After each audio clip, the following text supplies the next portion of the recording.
Ever wondered how to quickly change or customize numbering in Canva? Stick with me for the next couple of minutes and you'll know exactly how it works in 2025 without wasting time guessing around the interface. Canva has become a go-to design and document tool, and using numbered lists the right way instantly boosts structure, clarity, and professionalism in anything you create. Start by opening your Canva account and selecting Docs. This is where you can create or edit any text-based content. Once your document is open, look along the top bar and click the plus icon. This is the menu that lets you insert elements into your document.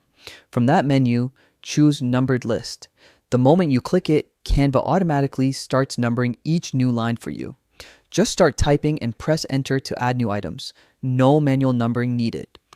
If you delete or add lines, the numbering adjusts on its own. Now, let's say the default numbering style isn't what you want. Canva lets you switch it up.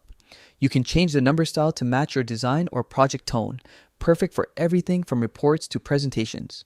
Try a few variations until you land on the one that fits your layout and audience, but numbered lists aren't your only option.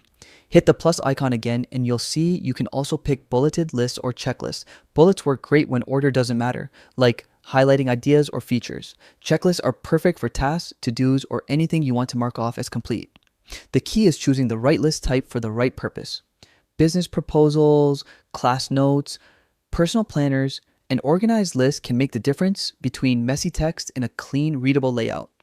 And that's the full 2025 guide to changing numbering in Canva. With just a few clicks, you can control how your information appears and make your documents look polished and professional.